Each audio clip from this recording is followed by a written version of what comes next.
ಸೇರಿ ಬಂದಿರುವಂಥ ನಿಮ್ಮೆಲ್ಲರನ್ನ ಕರ್ತನು ಕರುಣಿಸಲಿ. ವಾಕ್ಯ ಭಾಗಕ್ಕೆ ನಾವು ಹೋಗುವಂಥವರಾಗಿರೋಣ. Praise the lord.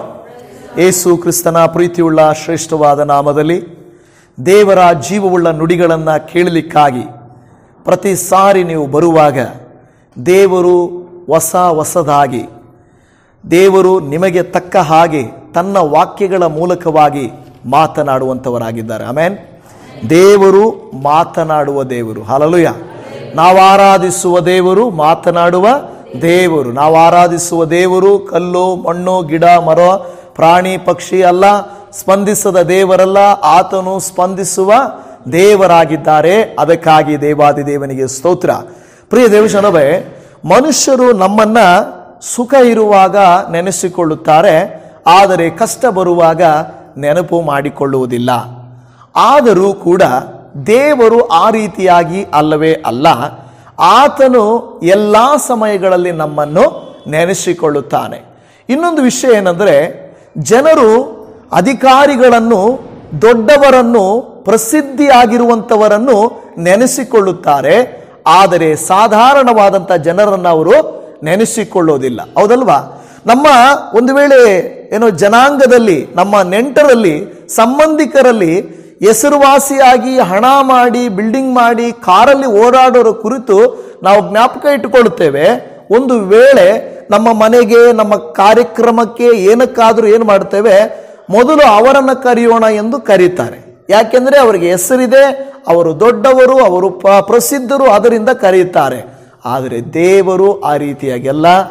ದೇವರು ಪ್ರತಿ ಸಣ್ಣವರ ಮೊದಲುಗೊಂಡು ದೊಡ್ಡವರ ತನಕ ಕಷ್ಟದಲ್ಲಿರುವವರನ್ನು, ಸುಖದಲ್ಲಿರುವವರನ್ನು, ಪ್ರತಿಯೊಬ್ಬರನ್ನು ಆತನು ಏನು ಮಾಡ್ತಾನಂತೆ, ನೆನಪು ಮಾಡಿಕೊಳ್ಳುತ್ತಾನೆಂದು ನಾವು ನೋಡುತ್ತಾ ಇದ್ದೇವೆ. ನಾವು ಬೈಬಲಲ್ಲಿ ನೋಡುವಾಗ ಬಹಳ ಕ್ಲಿಷ್ಟಕರವಾದ ಪರಿಸ್ಥಿತಿಯಲ್ಲಿ, ಬಹಳ ವೇದನೆಯಲ್ಲಿ, ಕೈ ಬಿಡಲ್ಪಟ್ಟಂತ ಸ್ಥಿತಿಯಲ್ಲಿ, ಅವಮಾನಕರವಾದ ಸ್ಥಿತಿಯಲ್ಲಿ ಇದ್ದಂಥ ಒಂದು ಪರಿಸ್ಥಿತಿಯನ್ನು ನಾವು ಗಮನಿಸುತ್ತೇವೆ. ಅದೇ ಶಿಲುಬೆಯ ಮೇಲೆ ಶಿಲುಬೆಗೆ ಹಾಕಲ್ಪಟ್ಟಂತ ಮೂರು ಜನರು ನಮಗೆ ಗೊತ್ತಿದೆ. ಒಬ್ಬರು ಯೇಸು ಕ್ರಿಸ್ತರು, ಇನ್ನ ಇಬ್ಬರು ಕಳ್ಳರಾಗಿದ್ದಾರೆ.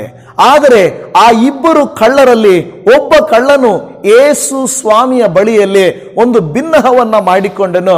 ಅದನ್ನು ನಾವು ಇವತ್ತು ಧ್ಯಾನ ಮಾಡಲಿಕ್ಕೆ ಹೋಗುತ್ತಾ ಇದ್ದೇವೆ. ಲೂಕನು ಬರೆದ ಸುವಾರ್ತೆ 23ನೇ ಅಧ್ಯಾಯ 42ನೇ ವಚನದಲ್ಲಿ ಹೇಳುತ್ತದೆ. ಲೂಕ 23:42, ಯೇಸುವೇ, ನೀನು ನಿನ್ನ ರಾಜ್ಯವನ್ನ ಪಡೆದವನಾಗಿ ಬರುವಾಗ ನನ್ನನ್ನು ನೆನೆಸಿಕೋ ಅಂದನು. ಆಮೇನ್. ಏನಂತ ಹೇಳ್ತಾ ಇದ್ದಾನೆ ಆತನು? ನೀನು ರಾಜ್ಯವನ್ನ ಪಡೆದವನಾಗಿ ಹಿಂತಿರುಗಿ ಬರುವಾಗ ನನ್ನನ್ನ ನೆನೆಸಿಕೋ. ಆ ಕಳ್ಳನು ಯಾವ ಪರಿಸ್ಥಿತಿಯಲ್ಲಿದ್ದಾನೆ ನಿಮಗೆ ಗೊತ್ತಾ? ಸಾಯುವ ಸ್ಥಿತಿಯಲ್ಲಿದ್ದಾನೆ. ಇನ್ನು ಏನೋ ನೋವು ಪಟ್ಟು, ಯಾತನೆ ಪಟ್ಟು, ರಕ್ತವನ್ನು ಸುರಿಸಿ ಅವನು ಕೂಡ ಕಳ್ಳನಾಗಿದ್ದರೂ ಕೂಡ ಶಿಕ್ಷೆಯನ್ನು ಹೊಂದಿದ್ದಾನೆ. ಅವನು ಮಾಡಿದ ಪಾಪಗಳ ನಿಮಿತ್ತವಾಗಿ, ಕೆಟ್ಟತನದ ನಿಮಿತ್ತವಾಗಿ ಅವನಿಗೆ ಶಿಕ್ಷೆ ಆಗ್ತಾ ಇದೆ. ಆದರೆ ನಾವು ನೋಡುತ್ತಾ ಇದ್ದೇವೆ, ಆ ಕಳ್ಳನ ಪಕ್ಕದಲ್ಲಿ ಇರುವಂತ ಇನ್ನೊಬ್ಬ ಕಳ್ಳನು ಗುಣಗುಟ್ತಾ ಇದ್ದಾನೆ. ಅಯ್ಯೋ, ಈತನು ದೇವರು ಅಂತಾರೆ, ಅದ್ಭುತ ಮಾಡಿದ್ದಾನೆ ಅಂತಾರೆ, ಏನೇನೋ ಮಾಡಿದ್ದಾನೆ ಅಂತಾರೆ, ಆದರೆ ಈತನನ್ನು ಶಿಲುಬೆಗೆ ಹಾಕಿದ್ದಾರೆ, ನನಗೂ ಶಿಲುಬೆಗೆ ಹಾಕಿದ್ದಾರೆ. ಇದು ಏನಪ್ಪ ಜನರು ಇಂಥವರು ಅಂಥವರು ಅಂತ ಗುಣಗುಟ್ಟುತ್ತಾ ಇದ್ದಾನೆ. ನೋಡಿ, 3 ಜನ ಇದ್ದಾರಲ್ಲಿ. ಒಬ್ಬನು ಕಳ್ಳನು, ಗುಣಗುಟ್ಟುವಂತ ಕಳ್ಳನು, ಒಬ್ಬನು ದೈವ ಸಂಕಲ್ಪವನ್ನು ನೆರವೇರಿಸಲಿಕ್ಕಿರುವಂತ ಯೇಸುವು, ಇನ್ನೊಬ್ಬನು ತನ್ನ ಪರಿಸ್ಥಿತಿಯನ್ನು ನೆನೆಸಿಕೊಂಡು ದೇವರ ಬಳಿಯಲ್ಲಿ ಭಿನ್ನಹ ಮಾಡುವಂಥವರು. ಇವತ್ತು ಆ ಗುಂಪಿನಲ್ಲಿ, ಆ 3 ಜನರ ಗುಂಪಿನಲ್ಲಿ ನಾವು ಯಾರಾಗಿದ್ದೇವೆ? ನಾವು ಗುಣಗುಟ್ಟುವಂತ ಸ್ವಭಾವದವರಾಗಿದ್ದೇವಾ? ಅಯ್ಯೋ, ಹಿಂಗೆ ಯಾಕೆ ಆಯ್ತಪ್ಪ, ಯಾಕೆ ನನ್ನ ಜೀವಿತ, ಯಾಕೆ ನನ್ನ ಕುಟುಂಬ ಈ ರೀತಿ, ಯಾಕೆ ನನಗೆ ಈ ತರ ನಡೀತಾ ಇದೆ ಅಂತೇಳಿ ಗುಣಗುಟ್ಟುವ ಸ್ವಭಾವದವರು ನಾವಾಗಿದ್ದೇವಾ?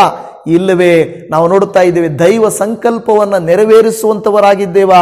ಇಲ್ಲವೇ ಅಟ್ಲೀಸ್ಟ್ ನಾವು ಆ ಕಳ್ಳನಂತೆ, ಸ್ವಾಮಿ ನನ್ನನ್ನು ನೆನಪು ಮಾಡಿಕೊಪ್ಪ ಎಂದು ಕೇಳುವಂಥವರು ನಾವಾಗಿದ್ದೇವಾ ಎಂಬುದನ್ನು ನಾವು ತಿಳಿದುಕೊಳ್ಬೇಕು. ಹಲ್ಲೆಲೂಯಾ. ಒಂದು ಯುದ್ಧಕ್ಕೆ ಹೋದಂಥ ಒಂದು ಸೈನಿಕನ ಕುರಿತಾಗಿ ಹೋಗುವಾಗ ತಾಯಿ ಆರ್ಮಿಗೆ ಹೋಗ್ತಾಳಲ್ವ, ಆಗ ತಾಯಿ ಕೇಳ್ತಾಳಂತೆ, ಅಪ್ಪ ನೀನು ನನಗೆ ಏನು ಮಾಡಬೇಕು, ಒಂದೊಂದು ಕಾರ್ಡ್ ಬರಿತಾ ಇರಬೇಕು. ಏನೋ ಕಾರ್ಡು ಅಂದರೆ ಪೋಸ್ಟ್ ಕಾರ್ಡ್ ಬರಿತಾ ಇರಬೇಕು. ಯಾಕೆ ಅಂತ ಹೇಳಿದರೆ, ನಿನ್ನ ಕಾರ್ಡ್ ಬರುವಾಗೆಲ್ಲ ನನಗೆ ಗುರ್ತು ಬರ್ತದೆ, ನೆನಪು ಬರ್ತದೆ. ಏನಂತ? ನೀನಿನ್ನೂ ಬದುಕಿದೀಯಾ ಅಂತ. ಯಾಕೆಂದರೆ ಆರ್ಮಿಗೆ ಹೋದವರು ಯಾವಾಗ ಎಲ್ಲಿ ಏನಾಗುತ್ತೋ ಹೇಳಕ್ಕೆ ಆಗೋದಿಲ್ಲ. ಆದರೂ ನೀನೇನು ಮಾಡಬೇಕು?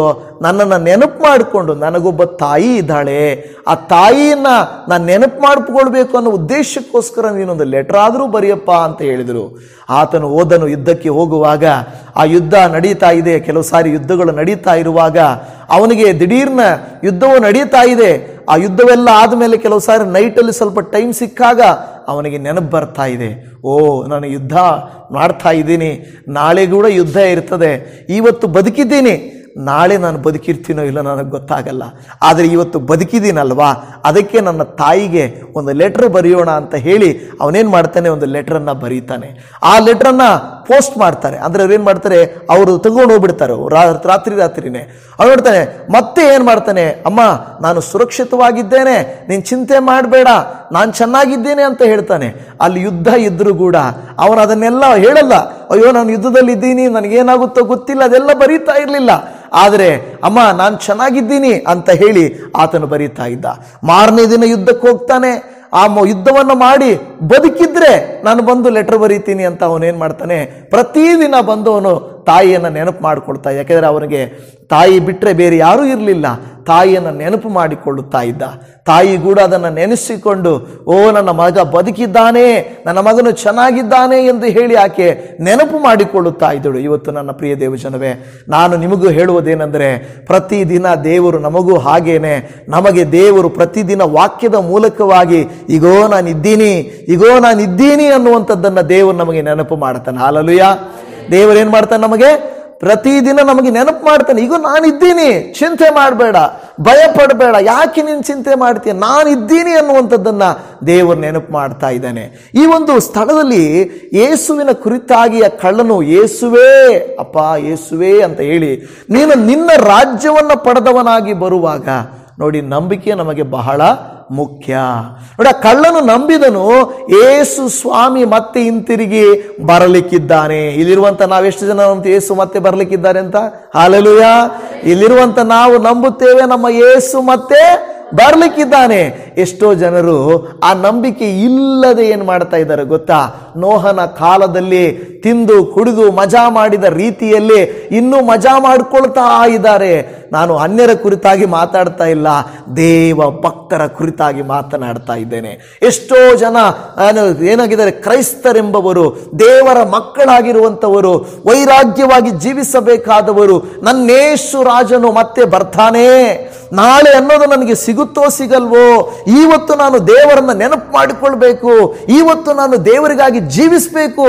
ಆ ಒಂದು ಸೈನಿಕನು ಹೇಗೆ, ಇವತ್ತು ನಾನು ಬದುಕಿದ್ದೀನಿ, ಇವತ್ತು ನಾನು ಲೆಟರ್ ಬರೀತೀನಿ, ನಾಳೆ ಬದುಕಿರ್ತೀನೋ ಇಲ್ವೋ ಅಂತ ಅಂದುಕೊಂಡನು. ಅದೇ ರೀತಿಯಲ್ಲಿ ನಾವು ನಾಳೆ ಬದುಕಿರ್ತೀವೋ ಬದುಕಿರಲ್ವೋ ನಮಗದು ಮುಖ್ಯ ಅಲ್ಲ, ಆದರೆ ಬದುಕಿರುವ ದಿನದಲ್ಲಿ ದೇವರನ್ನ ನಾವು ನೆನಪು ಮಾಡಿಕೊಳ್ಳಬೇಕು, ದೇವರನ್ನ ಸ್ತುತಿಸಬೇಕು. ನಾವು ಪ್ರಸಂಗಿ ಗ್ರಂಥದಲ್ಲಿ ಓದಿದ ಹಾಗೆ ಏನು ಮಾಡಬೇಕು, ಎಲ್ಲ ಕಾಲವು ಬದಲಾಗ್ತದೆ. ಆದರೆ ನಾನು ಹೇಳಿದ ಹಾಗೆ, ಪ್ರಾರಂಭದಲ್ಲಿ ಹೇಳಿದ ಹಾಗೆ, ಜನರೇನು ಗೊತ್ತಾ, ಬಂಗಾರ 10,500 ಆಗೋಯ್ತು, ಇನ್ನು 11,000 ಆಗುತ್ತೆ, ಅದಕ್ಕೆ ಏನು ಮಾಡೋಣ, ಬಂಡವಾಳ ಹಾಕಿ ತಗೊಳ್ಳೋಣ. ಬಂಗಾರ ಎಷ್ಟು ಮನೆಯಲ್ಲಿ ಇಟ್ಟುಕೊಂಡ್ರು ಏನು ಪ್ರಯೋಜನ, ಬೆಳ್ಳಿ ಎಷ್ಟು ಇಟ್ಕೊಂಡ್ರು ಏನು ಪ್ರಯೋಜನ, ಅದೆಲ್ಲ ಒಂದು ದಿವಸ ನಾಶವಾಗಿ ಹೋಗ್ತದೆ. ಇದನ್ನ ನಾನು ನೋಡ್ತೇನೆ, ಕೆಲವು ಕ್ರೈಸ್ತರನ್ನ ಎಕ್ಸ್ಟ್ರಾ ಡ್ಯೂಟಿ ಮಾಡಕ್ ಹೋಗ್ತಾರೆ, OT ಮಾಡಕ್ ಹೋಗ್ತಾರೆ. ಪರವಾಗಿಲ್ಲ, ನನಗೆ ಏನು ಮಾಡೋದು, ಭಾನುವಾರ ಡ್ಯೂಟಿ ಬಿದ್ದರೂ ಪರವಾಗಿಲ್ಲ, ಕೆಲಸ ಬೇಕು ಅಂತ ಓಡುವಂತ ಕ್ರೈಸ್ತರಿದ್ದಾರೆ ಇಲ್ವಾ? ಆದರೆ ಕೆಲವರು ಕ್ರೈಸ್ತರಿದ್ದಾರೆ ನಿಜ, ನನಗೆ ಭಾನುವಾರ ರಜೆ ಇಲ್ಲ ಅಂದ್ರೆ ನನಗೆ ಆ ಕೆಲಸನೇ ಬೇಡ ಅನ್ನುವಂಥವ್ರು ಇದ್ದಾರೆ, ದೇವರಿಗೆ ಸ್ತೋತ್ರ. ಆದರೆ ಎಷ್ಟೋ ಜನ ನಾಮಕಾವಸ್ಥರೆ ಕ್ರೈಸ್ತರು, ಪರವಾಗಿಲ್ಲ ನನಗೆ ಗೌರ್ಮೆಂಟ್ ಡ್ಯೂಟಿ ಸಿಕ್ಕಿದ್ರೆ ಸಾಕು, ಭಾನುವಾರ ಆದ್ರೇನು, ಇನ್ನೊಂದು ದಿನ ಆದ್ರೇನು, ಇನ್ನೊಂದು ಮಧ್ಯದಲ್ಲಿ ಯಾವಾಗಾದ್ರೂ ಚರ್ಚಲ್ಲಿ ಪ್ರೇಯರ್ ಮಾಡ್ಕೊಂಡು ಬಂದ್ಬಿಡ್ತೀನಿ ಅಂತ ಹೋಗ್ತಾರೆ. ಲೋಕಕ್ಕಾಗಿ ನಾವು ಓಡಿದ್ರೆ, ಲೋಕದ ಆಶೆಗಳನ್ನು ಅನುಸರಿಸಿದರೆ ಖಂಡಿತವಾಗಿ ನಾವು ಲೋಕಕ್ಕೆ ಮಗ್ನರಾಗ್ಬಿಡ್ತೇವೆ, ನಮಗೇನು ಸಿಗೋದಿಲ್ಲ. ಬೆಳ್ಳಿ ನಾಶವಾಗುತ್ತೆ, ಬಂಗಾರ ನಾಶವಾಗುತ್ತೆ, ಯೌವನ ಕಾಲ ಹೊರಟೋಗುತ್ತೆ, ಆರೋಗ್ಯ ಕ್ಷೀಣಿಸುತ್ತೆ, ನಾವು ಹೊಂದಿರುವಂಥ ಎಲ್ಲವೂ ನಷ್ಟವಾಗುತ್ತದೆ. ಆದರೆ ನಾವು ಏನನ್ನ ಸೃಷ್ಟಿಕರ್ತನಾದ ದೇವರನ್ನು ಸ್ಮರಿಸ್ತೀವೋ, ನೆನಪು ಮಾಡಿಕೊಳ್ತೀವೋ, ಆತನ ಹಿಂತಿರುಗಿ ಬರುತ್ತಾನೆಂದು ನಾವು ತಿಳಿದುಕೊಳ್ಳುತ್ತೇವೋ, ಅದೇ ನಮಗೆ ಆಶೀರ್ವಾದ. ಹಲ್ಲೆಲೂಯಾ. ಇವತ್ತು ದೇವಜನವೇ ನೋಡ್ರಿ, ಯಾವಾಗ ಆತನು ಅಪ್ಪ ನೀನು ಬರ್ತೀಯ, ನೀನು ಬರುವಾಗ ನನ್ನನ್ನು ನೆನೆಸಿಕೋ ಅಂದನು. ಇವತ್ತು ನಾವು ದೇವರಿಗೆ ಹೇಳಬೇಕು, ಅಪ್ಪ ನನ್ನನ್ನು ನೀನು ನೆನಪು ಮಾಡಿಕೋ, ನನ್ನನ್ನು ನೆನಪು ಮಾಡಿಕೋ ದೇವರೇ. ಯಾವಾಗ ನಾನು ಮಾತು ಕಳ್ಳನ ಯಾವಾಗ ಹೇಳ್ತಾ ಇದ್ದಾನೆ? ಕಷ್ಟದಲ್ಲಿದ್ದಾಗ, ನೋವಿನಲ್ಲಿದ್ದಾಗ, ಇನ್ನು ಸ್ವಲ್ಪ ಸಮಯದಲ್ಲಿ ಸಾಯುವ ಪರಿಸ್ಥಿತಿಯಲ್ಲಿದ್ದಾಗ ಹೇಳ್ತಾ ಇದ್ದಾನೆ, ಅಪ್ಪ ನನ್ನನ್ನು ನೀನು ನೆನೆಸಿಕೋ. ಈಗ ನನ್ನನ್ನು ಬಿಡಿಸು ಅಂತ ಕೇಳಿಲ್ಲ ಅವನು, ಈಗ ನನ್ನನ್ನು ಬಿಡುಗಡೆ ಮಾಡು ಸ್ವಾಮಿ ಅಂತ ಕೇಳಿಲ್ಲ. ಪಕ್ಕದಲ್ಲಿ ಅವನು ಕೇಳ್ತಾ ಇದ್ದಾನೆ, ಏನಂತ? ನೀನು ನಿನ್ನನ್ನು ಬಿಡಿಸಿಕೋ, ನನ್ನನ್ನು ಬಿಡಿಸು. ಅವನ ಪ್ರಶ್ನೆ ಅದು. ಆದರೆ ಇವನ ಪ್ರಶ್ನೆ ಹಂಗಲ್ಲ. ಈಗಲೇ ನನ್ನನ್ನು ಬಿಡಿಸ್ಬಿಡು, ಈ ನನ್ನ ಪ್ರಾಣವನ್ನು ಕಾಪಾಡಿಬಿಡು ಅಂತ ಕೇಳ್ತಾ ಇಲ್ಲ. ಬದಲಾಗಿ ಅವನು ಕೇಳುತ್ತಿರುವಂಥ ಮಾತು, ನನ್ನನ್ನು ನೀನು ರಾಜ್ಯಕ್ಕೆ ನೆನೆಸಿಕೊ, ನೀನು ರಾಜ್ಯ ಪಡ್ಕೊಂಡು ಬರುವಾಗ ನನ್ನ ನೆನೆಸಿಕೊ ಅಂತ ಹೇಳ್ತಾನೆ. ನಾನು ಅದಕ್ಕೆ ಹೇಳೋದು, ಬಂಗಾರ ನಾಶವಾಗ್ತದೆ, ಬೆಳ್ಳಿ ನಾಶವಾಗ್ತದೆ, ಯೌವನ ಹೋಗ್ತದೆ, ಶರೀರ ಹೋಗ್ತದೆ, ಎಲ್ಲ ನಾವು ದುಡಿದಿದ್ದು ಲೋಕವು ಮಾಯೆ. ಈ ಲೋಕ ಎಲ್ಲವೂ ಮಾಯೆ, ಆದರೆ ಪರಲೋಕ ನಮಗೆ ಶಾಶ್ವತ. ಹಲ್ಲೆಲೂಯಾ. ದೇವಜನವೇ, ಆದರೂ ದೇವರು ಹೇಳ್ತಾನೆ, ನಿಮ್ಮ ವೇದನೆಯನ್ನು, ನಿಮ್ಮ ಕಷ್ಟವನ್ನು ನಾನು ನಿಮ್ಮಿಂದ ಏನು ಮಾಡ್ತೇನೆ? ದೂರ ಮಾಡ್ತೇನೆ. ನಾನು ನಿಮ್ಮನ್ನು ನೆನಪು ಮಾಡಿಕೊಳ್ಳುತ್ತೇನೆ. ಕೀರ್ತನೆಗಳ ಗ್ರಂಥದಲ್ಲಿ 115ನೇ ಕೀರ್ತನೆಯಲ್ಲಿ ನಾವು 12ನೇ ವಾಕ್ಯದಲ್ಲಿ ನೋಡುತ್ತೇವೆ, ಯೆಹೋವನು ನಮ್ಮನ್ನ ನೆನಪು ಮಾಡಿಕೊಂಡಿದ್ದಾನೆ, ಸಣ್ಣವರು ಮೊದಲುಗೊಂಡು ದೊಡ್ಡವರ ಪರ್ಯಂತರ ಎಲ್ಲರನ್ನು ಆಶೀರ್ವದಿಸುವನು. ಆಮೇನ್. ಏನಂತ ಹೇಳ್ತಾನೆ ಅದನ್ನು? ಸಣ್ಣವರ ಮೊದಲುಗೊಂಡು ದೊಡ್ಡವರ ಪರ್ಯಂತರ ಎಲ್ಲರನ್ನೂ ಏನು ಮಾಡ್ತಾನೆ ಆತನು? ಆಶೀರ್ವದಿಸುತ್ತಾನೆ. ನೋಡ್ರಿ, ಸರ್ಕಾರದಿಂದ ಬರುವಂಥ ಹಣ ಅದು ಮೇಲೆ ಇರೋರಿಗೆ ಜಾಸ್ತಿ ಸಿಗುತ್ತೆ ಅಲ್ವಾ? ಕೆಳಗಡೆ ಬರೋಷ್ಟರಲ್ಲಿ ಅದೇನಾಗುತ್ತೆ? ಕಡಿಮೆ ಆಗೋಗ್ಬಿಡುತ್ತದೆ ಅಲ್ವಾ? ಇವರು ಸರ್ಕಾರ ಮೇಲೆ ಅಧಿಕಾರಿಗಳಿಂದ ಕೆಳಗೆ ಬರೋಷ್ಟರಲ್ಲಿ, ಜನರಿಗೆ ಬರೋಷ್ಟರಲ್ಲಿ ಅದೇನು ಸಿಕ್ಕಲ್ಲ ಅಲ್ವಾ? ನೋಡಿ, ಅದಕ್ಕೆ ಮೇಲಿರೋರು ಸಾಹುಕಾರ ಆಗ್ತಾ ಹೋಗ್ತಾ ಇದ್ದಾರೆ, ಬಡವರಾಗೇ ಇರ್ತಾ ಇದ್ದಾರೆ. ಎಲೆಕ್ಷನ್ ಬಂದಾಗ ಸ್ವಲ್ಪ ಹಂಗೆ ಮೂತಿಗೆ ಅದೇನೋ ಹೇಳ್ತಾರಲ್ಲ, ತುಪ್ಪ ಸವರದ ಹಾಗೆ ಸುರು ಇಟ್ಟಿರ್ತಾರೆ. ಅದೇ ಖುಷಿ. ಯಾರು ರಾತ್ರಿಯಲ್ಲಿ ಕೆಲವರು ನಮ್ಗೆ ಹೇಳ್ತಾರೆ, ಈ ಎಲೆಕ್ಷನ್ ಟೈಮಲ್ಲಿ ಹೇಳ್ತಾ ಇರ್ತಾರೆ ಏನಂತ, ಇವಾಗ ಕೊಟ್ಟರೆ ಮರ್ತೋಗ್ತಾರೆ, ವಾರಕ್ಕೆ ಮುಂಚೆ ಕೊಡಬಾರ್ದು, 4 ದಿನಕ್ಕೆ ಮುಂಚೆ ಕೊಡಬಾರ್ದು. ಯಾವಾಗ ಕೊಡಬೇಕು? ರಾತ್ರಿ ಕೊಡಬೇಕು. ಯಾವಾಗ? ಮಲಗಿರ್ತಾರೆ. ಕೆಲವರು ಹಳ್ಳಿಗಳಲ್ಲಿ ನೋಡಿ ಮಲಗೋದಿಲ್ಲ. ಯಾಕೆ ಇನ್ನೂ ಎದ್ದಿರಂದ್ರೆ, 2 ಪಕ್ಷ ಐತೆ ಇನ್ನೂ ಖಾಲಿ ಬರಬೇಕು ಅಂತ. ಯಾಕೆಂದ್ರೆ ಆ ಪಕ್ಷ ಯಾವಾಗ ಬರೋದು? ರಾತ್ರಿ 12 ಗಂಟೆಗೆ ಬಂದು ತಟ್ತಾರೆ, ಆ ಕಿಟಕಿಯಲ್ಲಿ ತಟ್ತಾರೆ, ಇಂದ ತಗೋ ರಾತ್ರಿ ಹಾಕ್ಬಿಡ್ಬೇಕು, ಬೆಳಿಗ್ಗೆಗೆ ನಮಗೆ ಹಾಕ್ಬಿಡ್ಬೇಕು. ಅಂದ್ರೆ ಎಲ್ರಿಗೂ ಏನು ಹೇಳ್ತಾರೆ? ಹಾಕ್ತೀವಿ ಅಂತಾರೆ. ಬಂದವ್ರಿಗೆಲ್ಲ ಹಾಕ್ತೀವಿ ಅಂತಾರೆ. ಇವರು 2000 ಕೊಟ್ಟವ್ರೆ, ಇವ್ರು ಇದು ಕೊಟ್ಟವ್ರೆ, ಅದು ಕೊಟ್ಟವ್ರೆ. ಗಂಡಸರು ಹೇಳ್ತಾರೆ, ಇಲ್ಲ ನನಗೆ ಚೆನ್ನಾಗಿ ಕುಡಿಯೋಕೆ ಕೊಟ್ಟವನೆ, ಮಟನ್ ಊಟ ಹಾಕ್ಸವನೆ, ಅವನಿಗೆ ಹಾಕ್ಬೇಕು ಅಂತ. ಈ ಅಮ್ಮ ಹೇಳ್ತಾಳೆ, ಇಲ್ಲ ನನಗೆ ಕಾಲುಂಗ್ರ ಕೊಟ್ಟವ್ರೆ, ನನಗೆ ತಾಳಿ ಬೊಟ್ಟು ಕೊಟ್ಟವ್ರೆ, ನಾನು ಅವ್ರಿಗೆ ಹಾಕ್ಬೇಕು ಅಂತ. ನೀನು ಯಾವನ್ಗೆ ಹಾಕೋಗು, ನಾನು ಯಾವನ್ಗೆ ಹಾಕ್ಕೊಂತೀನಿ ಅಂದರೆ ಯೋಚನೆ ಮಾಡ್ತಾರೆ. ಓಟ್ ಹಾಕೋರ್ದು ಯೋಚನೆ ಮಾಡ್ತಾರೆ, ಯಾರಿಗೆ ಹಾಕೋದು. ಮಧ್ಯದಲ್ಲಿ ಹೋಗುವಾಗ, ಅಮ್ಮ ಇನ್ನು ಸ್ವಲ್ಪ ಅಂತಂದರೆ ಆಯ್ತಾ, ಸರಿ ಅಣ್ಣ ನಿನಗೆ ಅಣ್ಣ, ಓಟ್ ನಿನಗೆ ಅಣ್ಣ ಅಂತ ಹೇಳ್ಬಿಟ್ಟು ಹೋಗಿ ಅಲ್ಲೇ ಇಡ್ತಾರೆ. ಏನು ಹೇಳ್ತಾರೆ? ಅವ್ರಿಗೆ ಓಟ್ ಹಾಕ್ಬಿಡ್ತಾರೆ. ನೆನ್ನೆ ಕೊಟ್ಟವ್ರದ್ದು ಹೋಯ್ತು, ನೆನ್ನೆ ತಿಂದಿದ್ದು, ನೆನ್ನೆ ಕುಡ್ದಿದ್ದು, ಹಾಕೊಂಡಿದ್ದೆಲ್ಲ ಹೋಯ್ತು. ಲಾಸ್ಟ್ ಮೂಮೆಂಟಲ್ಲಿ ಯಾರು ಕೊಟ್ರಲ್ವಾ, ಅವರೇ ಜ್ಞಾಪಕ ಬಂದ್ಬಿಡ್ತು, ಅವರಿಗೆ ಓಟ್ ಹಾಕ್ಬಿಡ್ತಾರೆ. ಅಂದ್ರೆ ಆ ರೀತಿ ಜನರೇನಂದ್ರೆ ಕೊಟ್ಟೋರ್ ನೆನಪು ಮಾಡ್ಕೊಳ್ತಾರೆ, ಲಾಸ್ಟ್ವರೆಗೂ ಕೊಟ್ಟೋರ್ ನೆನಪು ಮಾಡ್ಕೊಳ್ತಾರೆ. ಜನರಿಗೆ ಅದೇ ಸಾಕು, ಪಾಲಿಗೆ ಬಂದಿದ್ದು ಪಂಚಾಮೃತಪ್ಪ, ಸಾಕು ಬಿಡಪ್ಪ, ಇನ್ನು ಮಿಕ್ಕಿದ್ದೆಲ್ಲ ಹೋದ್ರೆ ಹೋಗ್ಲಿಯಪ್ಪ ಅಂತ ಹೇಳ್ಬಿಟ್ಟು ಇದಾಗ್ತಾರೆ. ಆದರೆ ದೇವ್ರ ಆ ಥರನ ಲಂಚ ಕೊಟ್ಟರೆ, ದೇವ್ರು ನಿಮಗೆ ಲಂಚ ಕೊಟ್ಟರೆ, ಇಲ್ಲ ಒಂದು ವೇಳೆ ನಾವು ಬಂದ್ಬಿಟ್ಟು, ದೇವರೇ ನಾನು ಜಾಸ್ತಿ, ಅವನು ಹೇಳ್ತಾನಲ್ವಾ, ಪರಿಸಾಯನ ಬಂದ್ಬಿಟ್ಟು ದೇವರ ಆಲಯದಲ್ಲಿ ಬಂದು, ಸ್ವಾಮಿ ನಾನು ವಾರ ಎಲ್ಲ ಉಪವಾಸ ಮಾಡ್ತೀನಿ, ಈಗ ನಾನು ಜಾಸ್ತಿ ಕಾಣಿಕೆ ಕೊಡ್ತಾ ಇದ್ದೀನಿ ಅಂತ ಹೇಳಿದಾಗ ದೇವರು, ವಾವ್ ಸೂಪರ್, ನೀನು ನನಗೆ ತುಂಬ ದುಡ್ಡು ಕೊಟ್ಟಿದೀಯಾ, ಲಂಚ ಕೊಟ್ಟಿದೀಯಾ, ಅದಕ್ಕೆ ನಾನು ನಿನಗೆ ಸಹಾಯ ಮಾಡ್ತೀನಿ ಅಂತಾನೆ ದೇವರು. ದೇವರು ಆ ರೀತಿ ಅಲ್ಲ. ದೇವರು ಮನುಷ್ಯರ ಹಾಗೆ ಮಾತು ಬದಲಿಸುವವನಲ್ಲ, ಮರಳು ಮಾಡುವವನಲ್ಲ. ಆತನು ಒಂದೇ ಮಾತು, ನಾನು ನಿನ್ನನ್ನು ನೆನಪು ಮಾಡಿಕೊಳ್ತೇನೆ, ಸಣ್ಣವರಾಗಲಿ ದೊಡ್ಡವರಾಗಲಿ ನಾನು ನಿಮ್ಮನ್ನು ಆಶೀರ್ವಾದ ಮಾಡ್ತೇನೆ. ಹಲ್ಲೆಲೂಯಾ. ಬೈಬಲಲ್ಲಿ ನೀವು ನೋಡ್ತೀರಾ, ಯೋಸೇಫನು ಏನಾಗಿದ್ದಾನೆ? ಸೆರೆಮನೆಯಲ್ಲಿದ್ದಾನೆ ಅಲ್ವಾ? ಸೆರೆಮನೆಯಲ್ಲಿದ್ದಾನೆ. ಅವನ ಜೊತೆಯಲ್ಲಿ ಇಬ್ಬರಿದ್ದರು. ಒಬ್ಬನು ಪಾನಪಕ್ಷಗಾರನು, ಇನ್ನೊಬ್ಬನು ಊಟ ಮಾಡೋ ಇಬ್ಬರು. ಓಕೆನಾ? ಆ ಇಬ್ಬರು ಕುರಿತಾಗಿ ಕನಸುಗಳು ಬೀಳ್ತವೆ. ಆಗ ಯೋಸೇಫನು ಬಂದು ಇಬ್ಬರಿಗೂ ಹೇಳ್ತಾನೆ, ನೋಡಪ್ಪ ನಿನ್ನನ್ನು ಇಬ್ಬರನ್ನೂ ಕೆಲಸಕ್ಕೆ ತಗೊಳ್ತಾನೆ, ಆದರೆ ಒಬ್ರಿಗೆ ಹಿಂಗಾಗುತ್ತೆ, ಒಬ್ರಿಗೆ ಹಂಗಾಗುತ್ತೆ ಅಂತ ಹೇಳ್ದ. ಆದರೆ ಯಾರು ಬದುಕೊಂತಾನೆ ನೋಡಿ ಅವನ ಹತ್ರ ಹೇಳ್ತಾನೆ, ಸತ್ತೋಗನ ಹತ್ರ ಹೇಳಲ್ಲ, ಬದುಕೋನ ಹತ್ರ ಹೇಳ್ತಾನೆ. ನೋಡಪ್ಪ, ನೀನು ಓದಾಗ ಆ ವಾಕ್ಯವನ್ನು ಓದ್ಕೊಳ್ಳೋಣ ಬೇಕಾದ್ರೆ. ನಾವು ನೋಡುತ್ತೇವೆ ಆದಿಕಾಂಡ ಗ್ರಂಥ 40ನೇ ಅಧ್ಯಾಯ 14ನೇ ವಚನದಲ್ಲಿ ಅಲ್ಲಿ ಹೇಳ್ತಾನೆ, ಆದಿಕಾಂಡ 40:14, ನೀನು ಸುಖದಿಂದಿರುವಾಗ ನನ್ನನ್ನು ಜ್ಞಾಪಕ ಮಾಡಿಕೊಂಡು ನನಗೆ ಉಪಕಾರ ಮಾಡಿ ನನ್ನ ಸಂಗತಿಯನ್ನ ತಿಳಿಸಿ ನನ್ನನ್ನು ಈ ಸೆರೆಯಿಂದ ಬಿಡಿಸಬೇಕು ಅನ್ನುತ್ತಾ ಇದ್ದಾನೆ. ಏನು ಹೇಳ್ತಾ ಇದ್ದಾನೆ? ಯಾವಾಗಂತೆ? ನೀನು ಸುಖದಿಂದಿರುವಾಗ. ಯೋಸೇಫನು ಕಷ್ಟದಲ್ಲಿರುವಾಗ ಅಂತ ಹೇಳಿಲ್ಲ. ಏನಪ್ಪ, ನೀನು ಹೋಗ್ತೀಯ, ನಿನಗೆ ರಾಜ ಕೆಲಸ ಕೊಡ್ತಾನೆ, ನೀನು ಸುಖವಾಗಿರ್ತೀಯ ಅಲ್ಲಿ ಹೋದ್ಮೇಲೆ. ಆ ಸುಖವಾಗಿರ್ತೀಯಲ್ವಾ, ಆ ಸುಖವಾಗಿರುವಾಗ ಸಹಾಯ ಮಾಡಿದ ನನ್ನನ್ನು ಸ್ವಲ್ಪ ನೆನಪು ಮಾಡ್ಕೊಪ್ಪ. ಆದರೆ ಈ ಕಾಲಗಳಲ್ಲಿ ಏನು ಹೇಳ್ತಾರೆ ಗೊತ್ತಾ? ಹತ್ತೋವರೆಗೂ ಏಣಿ ಬೇಕು, ಹತ್ತ ಮೇಲೆ ಏನು ಮಾಡ್ತಾರಂತೆ? ಏಣಿನ ಒದ್ಬಿಡ್ತಾರಂತೆ. ಅಂದರೆ ಮೇಲಕ್ಕೆ ಬರೋ ತನಕ ಬೇಕು, ಮೇಲಕ್ಕೆ ಹೋದ್ಮೇಲೆ ಬೇಡಪ್ಪ, ಬೇಡ, ನೀನು ಬೇಡ ನನಗೆ ಅಂದ್ಬಿಡ್ತಾರೆ. ನೋಡಿ, ಇಲ್ಲಿ ಯೋಸೇಫ ನನ್ನ ಹತ್ರ ಕೇಳ್ತಾರೆ ಏನು ಗೊತ್ತಾ? ನೀನು ಸುಖವಾಗಿರುವಾಗ, ನೀನು ಕಷ್ಟ ಇರೋ ಬೇಡ, ಹೋಗಿ ಸೆಟ್ಲ್ ಆಗಿ ನಿನಗೆ ಟೈಮ್ ಆಗುತ್ತೆ, ಇಮಿಡಿಯೇಟ್ ಆಗಿ ಹೋಗಿ ನನ್ನ ಬಗ್ಗೆ ಹೇಳು ಅಂತ ಹೇಳಿಲ್ಲ. ನೀನು ಸುಖದಿಂದಿರುವಾಗ ನೀನು ಅರಸನ ಹತ್ರ ನನ್ನ ಬಗ್ಗೆ ಹೇಳಿ, ಅವನು ತಪ್ಪು ಮಾಡಿಲ್ಲ ಪಾಪ, ಅವನ ಬಿಡಿಸಿರಿ ಅಂತ ಹೇಳಿ ರಾಜನ ಹತ್ರ. ಇವನು ರಾಜನ ಹತ್ರ ಹೋಗ್ತಾ ಇದ್ದಾನೆ, ಏನು ಬೇರೆಯವನಲ್ಲ, ಏನು ದೂರ ಇದ್ರೆ ನಾನು ಹೆಂಗೆ ಹೋಗಿ ಹೇಳಿ ಅಂತಲ್ಲ, ರಾಜನ ಹತ್ರ ಹೋಗಿ ಕುಡಿಯೋಕ್ಕೆ ಕೊಡೋನು ಇವನು. ಅಷ್ಟು ಹತ್ರದ ಹೋಗುವಾಗ ಒಂದೇ ಒಂದು ಮಾತು, ನಾನು ಇಲ್ಲಿಗೆ ಬಂದಿದ್ದೀನಿ, ಈ ಪರಿಸ್ಥಿತಿಗೆ ಯಾರು ಕಾರಣ? ಯೋಸೇಫ ನನಗೆ ಸಹಾಯ ಮಾಡಿದ್ದಾನೆ, ಅವನು ಬಿಡಿಸ್ಬೇಕು ಅನ್ನೋದನ್ನ ಅಲ್ಲಿ ನಾವು ನೋಡ್ತಾ ಇದ್ದೇವೆ. ಅವಾಗ ನೀನು ಸುಖದಿಂದಿರುವಾಗ ನೀನೇನು ಮಾಡು?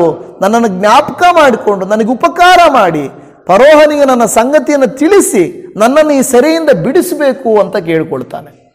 ಆದರೆ ಏನಾಗುತ್ತಂತೆ? ಅವನು ಮರ್ತೋಗ್ತಾನೆ. ಮನುಷ್ಯನ ಬುದ್ಧಿನೇ ಹಿಂಗಲ್ವಾ?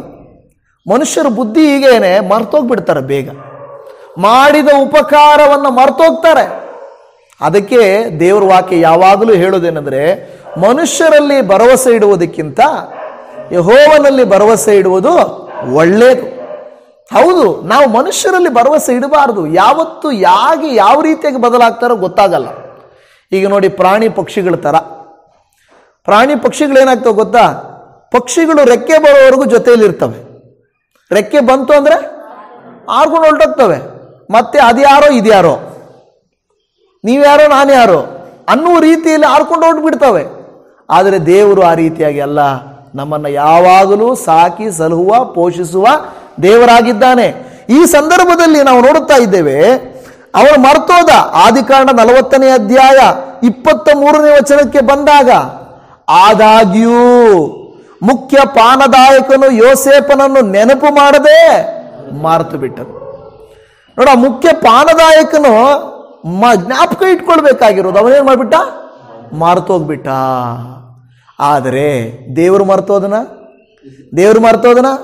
ದೇವರು ಯೋಸೇಫನನ್ನ ನೆನಪು ಮಾಡಿಕೊಂಡನು. ಅದಕ್ಕೆ ಏನು ಮಾಡ್ದ ಗೊತ್ತಾ? ಈ ಸಾರಿ ಪಾನದಾಯಕನಿಗೆ ಭಕ್ಷ್ಯಕಾರನಿಗೆ ಅಲ್ಲ ಕನಸು ಕೊಟ್ಟಿದ್ದು, ಯಾರಿಗೆ ಕೊಟ್ಟ ಕನಸು? ರಾಜನಿಗೆ, ಫರೋಹನಿಗೆ ಕೊಟ್ಟ. ಕೆಲವು ಸಾರಿ ನಿಮ್ಮ ಕೆಲಸ ಆಗಬೇಕಾದ್ರೆ ನಿಮ್ಮ ಕುರಿತು ದೇವರು ನೆನಪು ಮಾಡಿಕೊಂಡ್ರೆ ದೇವರು ಇಲ್ಲಿ ಅಲ್ಲಿ ಕೈ ಇಡಲ್ಲ.